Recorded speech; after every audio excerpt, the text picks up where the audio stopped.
I'm Kojo Nnamdi.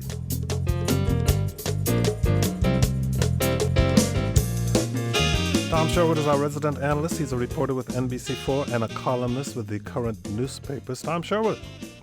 Hello. Our guest today is Muriel Bowser, the mayor of the District of Columbia. Mayor Bowser, thank you so much for joining us. Thank you. It's my pleasure, Kojo, as always. That's a signal for you to start calling now, 800-433-8850. Start sending your email to kojo@wamu.org. You can go to our website, kojoshow.org, watch the live video stream of this broadcast, ask a question or comment, or you can send us a tweet at Kojo Show, but do it early and do it often. Otherwise, you may not get through at all. Tom Sherwood, tell me why Metro General Manager Paul Wiedefeld is taking disciplinary action against 28 employees, which is roughly half the track inspection department, and accusing them of a disturbing level of indifference, lack of accountability, and flagrant misconduct? Well, as Martin DeCaro and others reported this week, he fired people because they were, he says, falsifying safety records and inspections. And there's one thing for tracks to not be in good condition. There's another thing for the cars of Metro not to be in good condition, the 1,000 cars. But it's another if the employees of Metro look at the tracks or don't look at the tracks and don't report the problems. This is Paul Wiedefeld's, the general manager's effort to say, we are going to do the jobs we're supposed to do here. We've got lots of problems with budgets and other issues, but if you're not doing your job is on the line. Now, the union has responded saying, well, these employees weren't very well trained. They weren't giving clear instructions. Well, that will all be played out if and when the union appeals those firings.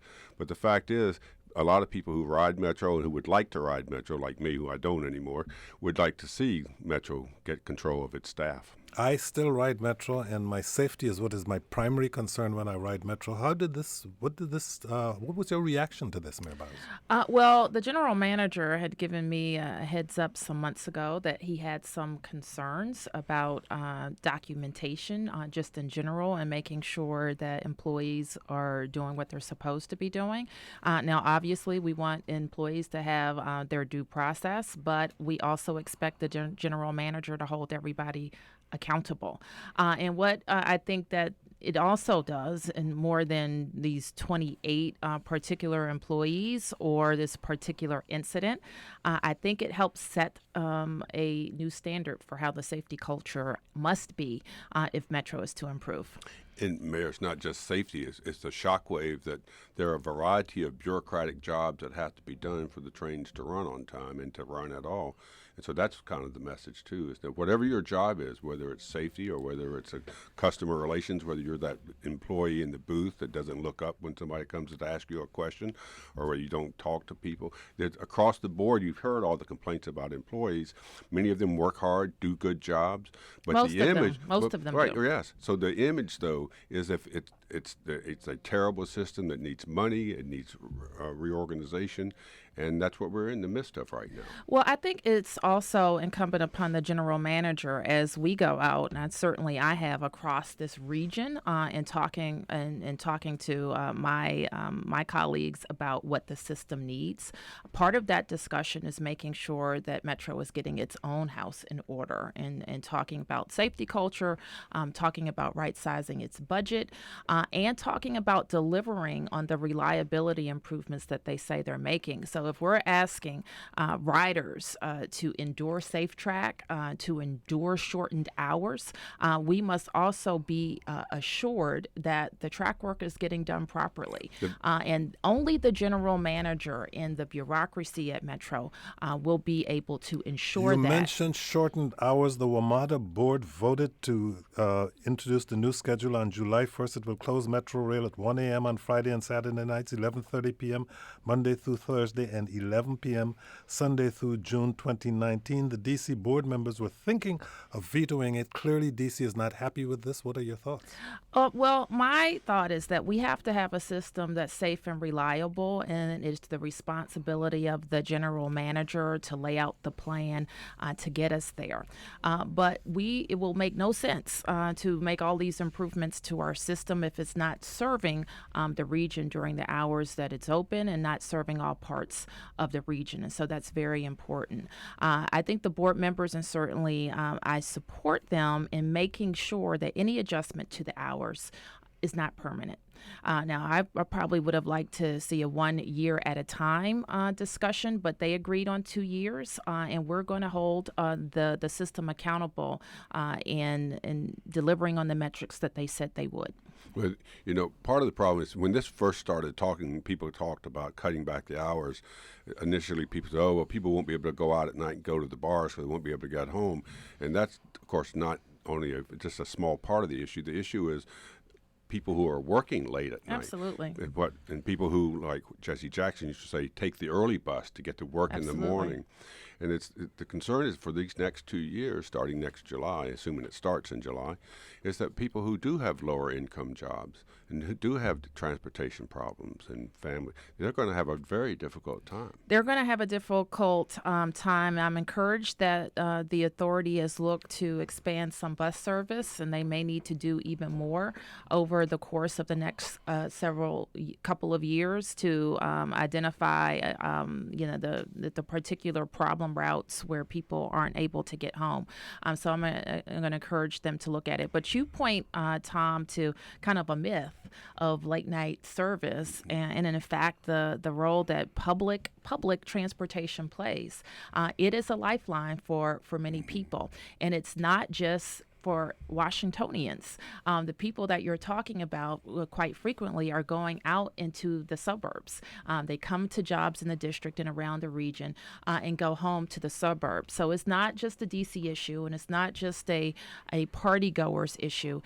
It is an issue of whether this public transportation system is going to serve the public need and the public good. If Kojo will let me, I'll wrap up transportation by doing it very brief. Won't even be a rant this time, but I want to mention that the lack of enforcement in rush hour. We have problems with Beach Drive being closed now and Metro being serviced in various ways. But I have driven around the city, and I have seen there is a lack of enforcement. There's double parked cars. There's parking in rush hour lanes. There's truck offloading because they can't. I think we've heard this before. Yeah, but she hasn't been here to hear it, and I'm going to stop within 10 seconds.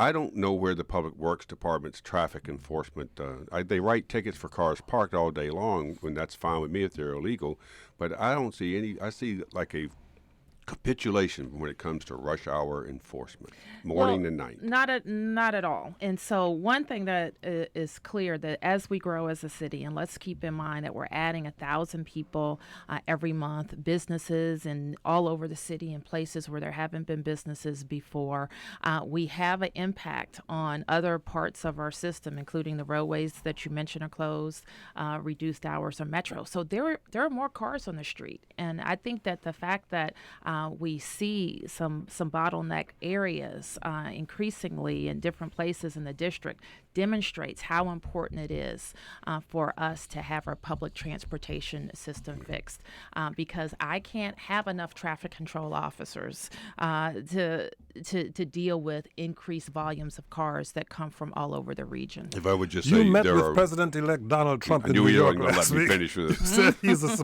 You said he's a supporter of the district. What does that mean to you?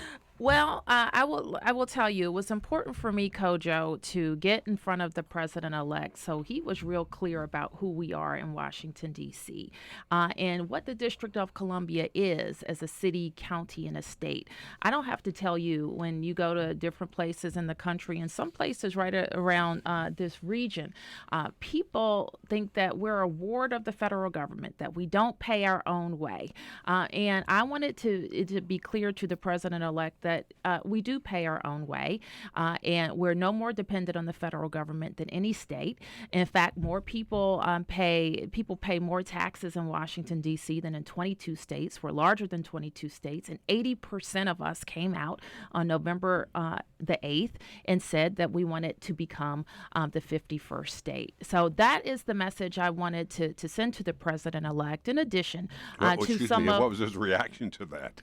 Well, I think he listened very intently, and I talked to him, in fact, about how his own transition was proceeding and the experience that I had just 2 years ago in our transition, and so he is aware of the school reform efforts that have been underway in the district. He spent a lot of time talking about that, and we also spent some time talking about preps for the inauguration. Your turn. Well, one of the fear a lot of people have, I've expressed it, is that they're not so much worried that Trump is going to small potatoes try to involve himself in the city, but the Republican conservative Congress and House is going to move to gut anything that's left of budget autonomy, where the city's going to spend its own local money without specific congressional approval, that it may weaken the city's gun laws to just a federal standard, to allow open carry and all these other things, to make it easier to get a permit to carry a gun, that may roll back the city's marijuana law. That the Congress, I'm concerned about where you are in the Congress. I don't know how big your congressional liaison office is, but that seems to be more of a problem than what Trump might do, because frankly, no one knows what Trump's going to do. Well, I think that you're right. That our biggest concern is working with the Congress. They're more ideological than we think a Trump White House would be. They have already expressed interest in some of our local laws over the last couple of years, and I think they may also feel emboldened by the recent election.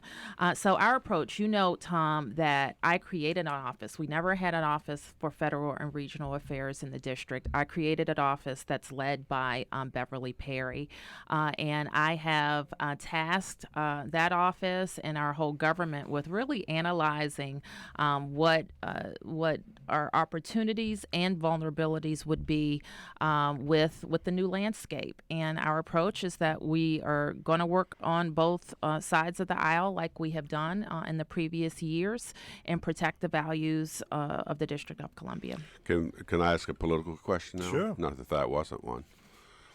You're halfway through your term. It's a blink of the eye, as they say in the Bible. Where are you you start out Fresh Pack, which you closed after there was some criticism of how it was done, but where are you in running for re-election? You've told us you're going to run for re-election. When you first ran, you started out in March, a year and a half before the election. You don't have to do that as the incumbent, but just politics now. When will you, I don't know where your campaign committee is, when will you start raising money? Because, Adrian Fenty raised $5 million and it didn't really help him. How are you now going forward into 2017, getting ready to run in 2018? Well, I'm focused on running the government, and the politics usually handles itself. And you know how I run. I run hard and I run fast, and I'll do it again. So you have a deadline, a date of when No, I don't. You don't have a committee in place now, is that I don't. right? So nobody can give you money now if they wanted to. I don't have a campaign committee. Okay. Put on your headphones, please, because we're about to hear about the issue of homelessness that I was going to raise, but I'll let Jesse from Miriam's Kitchen in D.C. do it. Jesse, you are on the air. Go ahead, please. Hi, Mayor Balzer. 42 people from D.C.'s homeless community have died this year. Many people after they were matched to a voucher waiting to move into housing. I was wondering if you right now can commit to fully funding the need for permanent supportive housing, which we know is an What is permanent intervention supportive housing? Yeah, permanent supportive housing is a gold standard intervention for people experiencing homelessness. It pays for it covers their rent, and it also provides supportive case management services. And it really is helping people who are experiencing chronic homeless. Really, it saves lives. Okay, allow me to have the mayor respond. So I think Jesse would know that we have spent 2 years doing more to end homelessness in the district than I have personally experienced in the almost 10 years I've been in D.C. government, and we're very proud of that. I think that there is, as he notes, there remains a lot to do, and part of our approach has been to fix the system. We have diverted more people from coming into the system, for example, example, with our homeless prevention services than has ever been done.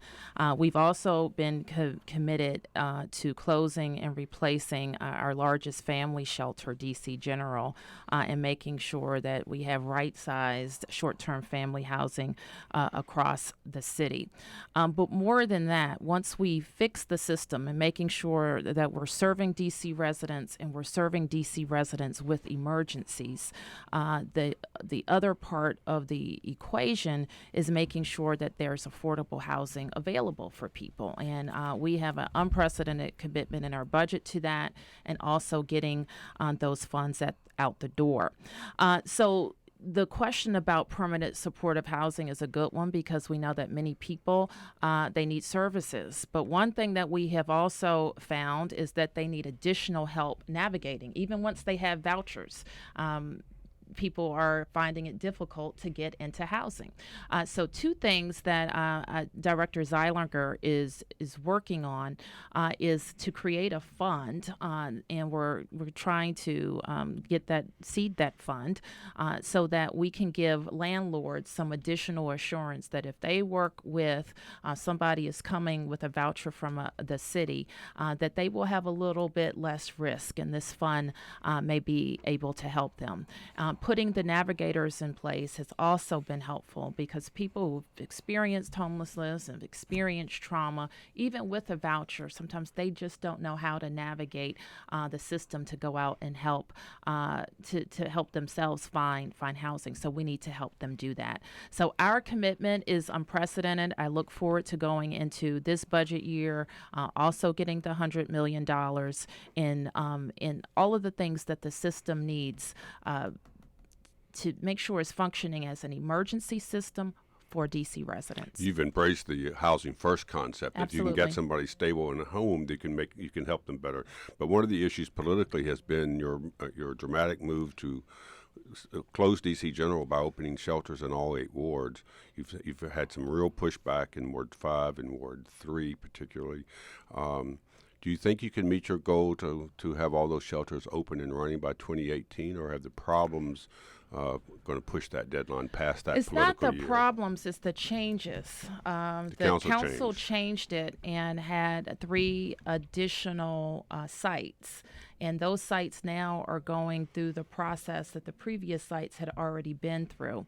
So we expect those 3 new sites to go before the Board of Zoning Adjustment in March.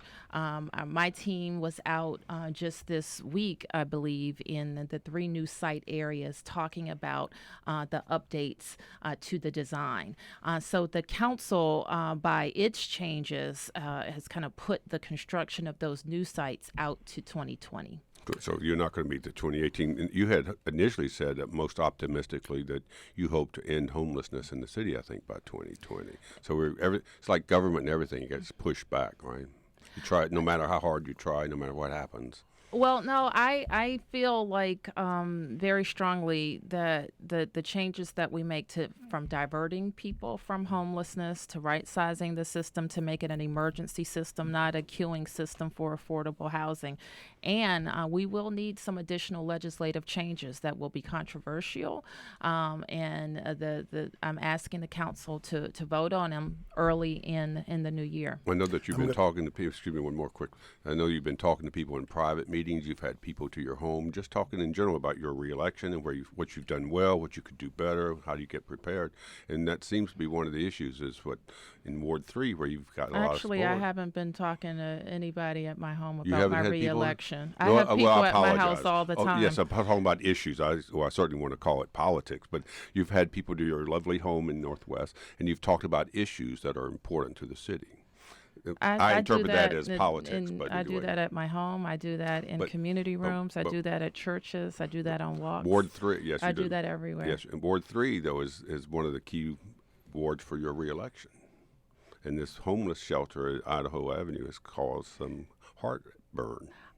Well, I think when I'm in Ward 3 and they're talking about Idaho Avenue, they particularly have questions for the council about the process. about how the site was selected. But I also can go all across Ward 3, and people say we want to end homelessness, and we recognize that we have a part to play in it.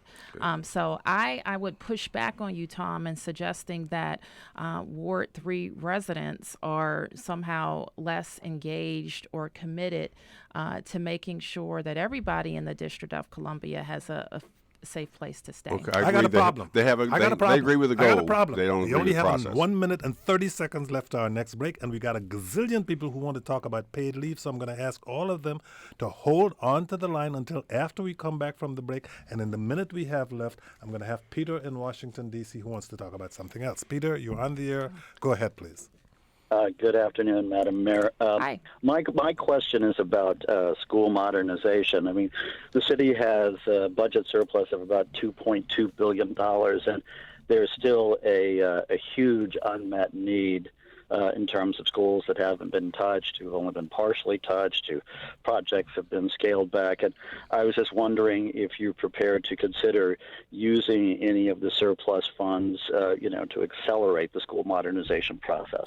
Madam Mayor. So you are right to ask about it, and we have a estimate of what we still need to do. So since 2007, we've invested about $4 billion in improving our schools. And you will hear me say time and time again that our commitment to transforming schools, not just the school buildings, but what happens inside, is directly related to the renaissance of our city. So I'm very committed to it. Last year, for example, we found an additional $221 million to add to the capital improvements program to advance more schools. We estimate that we have about $1.5 billion worth of work remaining. We have 8 schools that haven't been touched in our current CIP. CIP. Only for our capital improvements plan, but only for planning, and 5 schools that haven't even made it to the budget document for planning. So 13 schools haven't been touched. 35 schools have had what we call a phase 1 update, which means they got some work, but more work remains. So we need $1.5 billion, which is doable. Your question about surplus is we don't exactly have a surplus. What we have are we have There goes reserves. my minute, but go ahead. I'm sorry. So to use reserves, we would not be using reserves to invest in the capital improvements plan, but we do need to identify a source to get to what we need. I can say more about what the CFO has recommended, which I think is prudent and will help us get there. Our guest is Muriel Bowser, Mayor of the District of Columbia. Tom Sherwood is our resident analyst. He's a reporter with NBC4 and a columnist with the current newspapers. This is the final day of our year-end membership campaign, so we're going to take a break to take care of some of that business. A lot of you have called about paid family leave or sent emails about it. Stay on the line. We'll get to that when we come back. You can use up the time by going to WAMU.org and becoming members of WAMU during that time. But we'll be back shortly. I'm Kojo Nnamdi.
Welcome back to the Politics Hour with Tom Sherwood. He's our resident analyst, a reporter with NBC4, and a columnist with the current newspapers. Our guest today, Muriel Bowser, Mayor of the District of Columbia.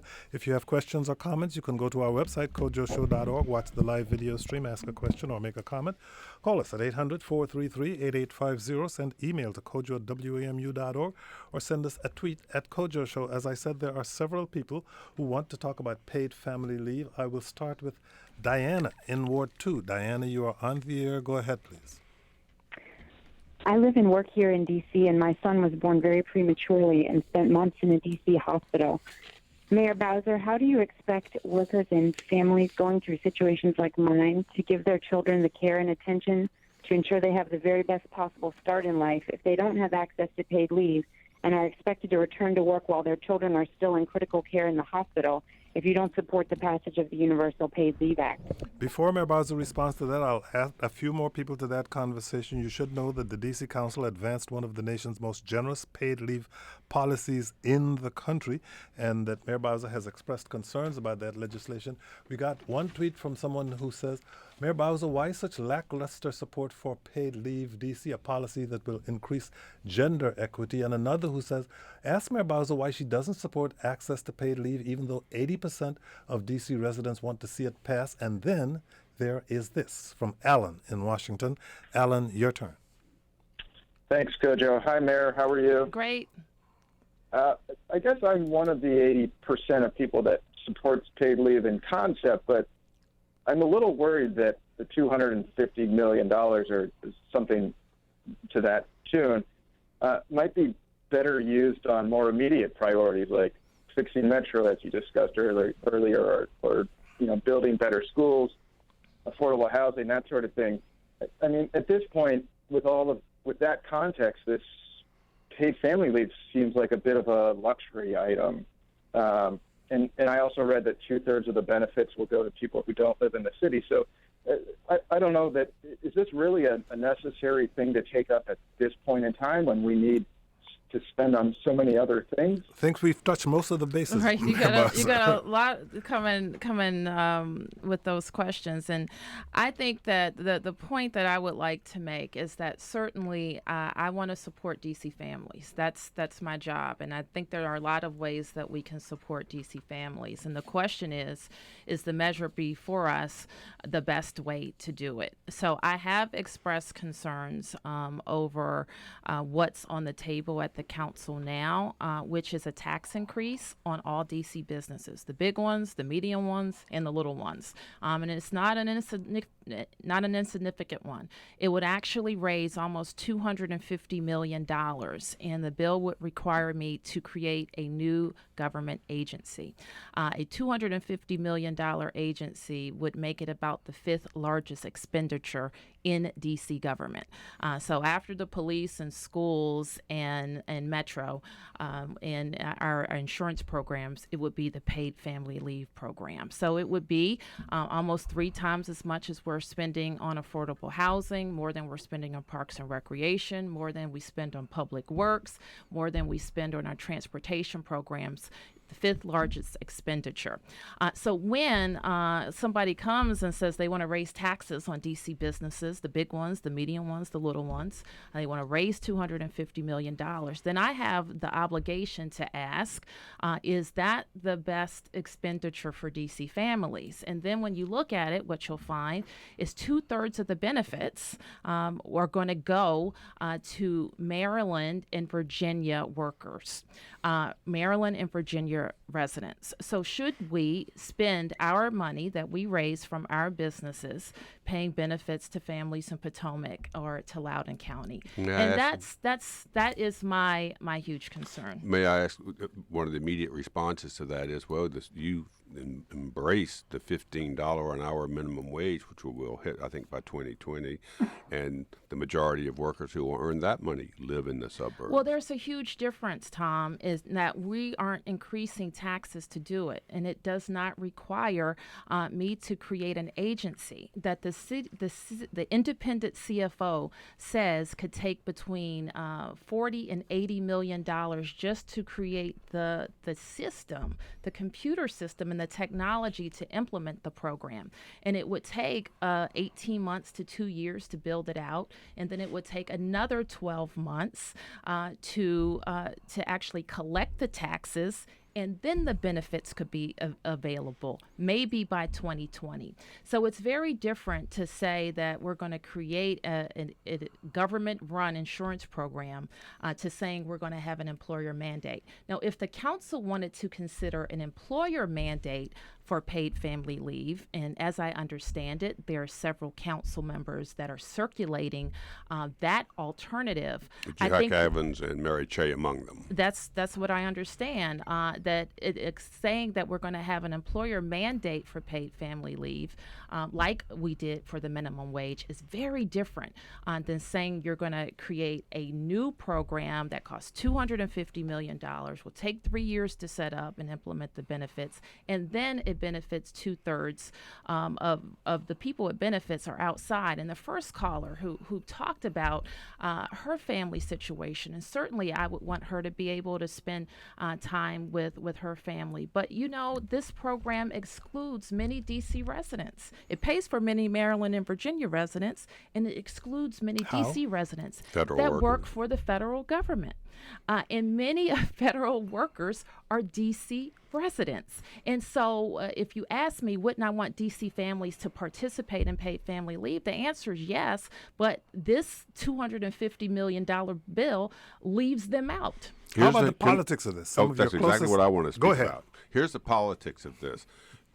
The employer mandate would be just like the minimum wage. You direct employers in the city to provide, if they have more than 50 employees, they must provide minimum. This is the proposal being circulated now as the alternative. If you have more than 50 employees, you have to mandate the paid family leave. If you have under 50, you'll get a tax credit, something like $200 per employee, so you can also do it. That's kind of the rough outlines. This paid family leave passed, I think, 11-2 or close to that. But now, with the vote coming up, and here's the politics, folks, the next vote is December the 20th, next week. There may not be enough 9 votes for what the council passed a week and a half ago. If you veto it, and I'll ask you, are you considering possibly vetoing the bill if it passes as it stands now? And there may not be 9 votes on the council to override your veto. And then what happens next? Well, I can't predict what the council will do on Tuesday because even at this time, a few days before the vote, I know that there are serious alternatives circulating. So my job will be to do what is in the best interest of DC families and DC taxpayers. You know, Peter asked a question a little bit earlier about school modernization, for example. He says, you know, I identified we need another $1.5 billion. I even think there are additional alternatives. If you're going to raise $250 million, the council, in my view, I hear this from the ward council members every budget season. We want, just like Peter said, to advance and finish our promises to families and neighborhoods across the city. Should a portion of that $250 million be dedicated to our capital needs? The CFO says if we invest $320 million in what we call pay-as-you-go capital investments, we can take care of all of our capital needs over the next 10 years. So the politics of this is it's uncertain where you will end up on this. You've opposed the current bill as it stands. It's uncertain where the council is going to end up on this. But I'm this. saying, and on this possible employer mandate, which Jack Evans and others say would be in place quicker, a couple of years earlier than the proposal on the table now, you will look at that. But you want paid family leave, but you want to be able to afford it. Is that kind of a nice summary? Well, I hope that, and this is what I think for the members of the council too, while I disagree with their approach, I hope it doesn't come down to a politics question, but it comes down to a good governance and good policy question. And that's what they're called to do. And while I recognize that many people are are committed to just one idea, they should be opened up to do what's in the best interest of the taxpayer and DC families. That's our obligation. It's not our obligation to take care of the whole region. And unfortunately, that's what this bill in its present form The would do. Washington Post recently did a series on the unintended consequences of the district's Youth Rehabilitation Act, an 80s era law aimed at giving young offenders another chance, but which the reporting indicates has in many cases given violent offenders many chances and allowing cases to fall through the cracks, leading some free to commit terrible crimes. You got an email from Jeffrey, who wants to ask the mayor about the Youth Rehabilitation Act. A large number of criminals sentenced under this act have committed extremely violent crimes, writes Jeffrey. What do you plan on doing about that? Well, we are very concerned about it. I certainly support the notion of deserving nonviolent young offenders having the opportunity to be rehabilitated and after they have served their kind of rehabilitation period with the district, being able to go on and live productive lives without being marred by the types of a record that could go with a nonviolent offense. The act, in my view, though, was never intended to cover violent offenders. And we think, and I think what the Post has pointed to may be the misapplication of the Youth Act. It was never intended to cover violent offenders. My belief is that the people of the District of Columbia, and I certainly do, want to make sure that justice is served when we have violent crimes in our city. So I think there are a couple of things. Certainly, the council could clarify in the law that the application should be to nonviolent offenders. I also think that I'm going to tap our CJCC, the Criminal Justice Coordinating Council, to look at what we think may have been some misapplied instances of the law and give us a recommendation. You have 3 minutes and 40 seconds Very left. quick. You've met with the U.S. Attorney and I think the courts too to try to make sure that violent criminals stay in. But the overall issue of crime, which is always a very sensitive political issue in the city, crime is down in several areas from this year compared to last. But that's only because there were big increases last year. People have said to me, you look at the crime stats, crime is up over the first 2 years of your time in office. And that could be a political issue for you going in for a re-election. It's down No? in all categories, but I think one since 2014. Well, homicide, assault with deadly weapons, robbery with guns, citywide are up. Homicides, are even in Ward 4, homicides are up in Ward 4. I think there was something like 6 last year, and there have been 13 this Homicides are down by 18%. year. In the city. Citywide, But yes. in Ward 7, they're up like 33%. Well, or something. there are generally places, and when we look across the city, where we know we have concentrated areas of violent crime, and we are, from preventative services to policing services, attacking that violent crime. But let me be clear: the homicides are down across the district. From what period of time? From last year to this year.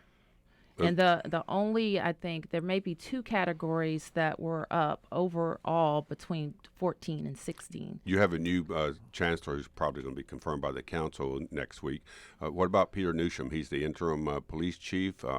He has a pretty good record in town of getting around. People like him, very similar to Kathy Lanier. Where are you on selecting a new police chief, which is, as you, again, go into the preparation for a re-election? Well, whether I was going into re-election or not, the process for selection a police chief would be the same.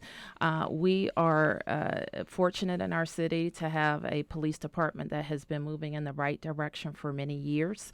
We have invested in public safety in some unprecedented ways. For example, yesterday, we outfitted all of our police officers, our patrol officers, with body-worn cameras.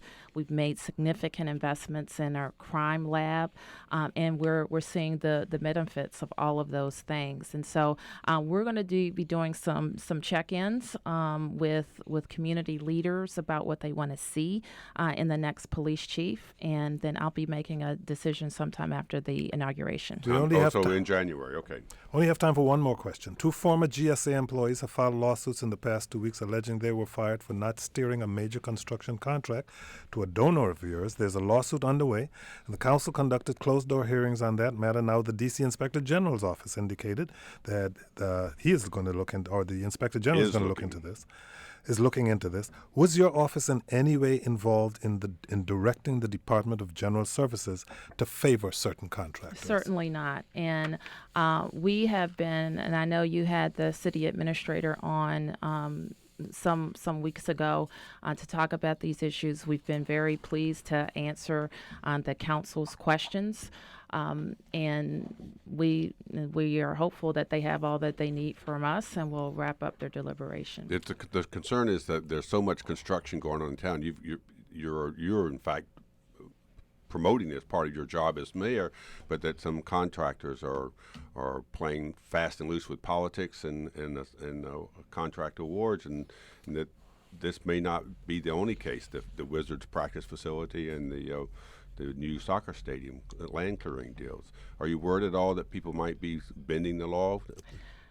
Well, we were worried that people were bending the law, and I can't say too much about personnel matters. You've mentioned that there's litigation pending, and I will say that we have made everybody in our government available to answer the council's questions. Not everybody who's making these salacious accusations has made themselves available, but we have been more than happy to answer those questions. Our guest, Muriel Bowser, is the mayor of the District of Columbia. Thank you so much for joining us. Thank you, Kojo. Tom Sherwood is our resident analyst. He's a reporter with NBC4 and a columnist with the current newspapers who, because he made us run over, now has to go with me to help with the membership campaign that we're Did I currently bring up involved in. traffic enforcement? No, you did at the beginning I'll of be the tweeting about broadcast. it later. Tune in. Thank while you I'm for stuck joining in us, and traffic. thank you all for listening. I'm Kojo Nandi.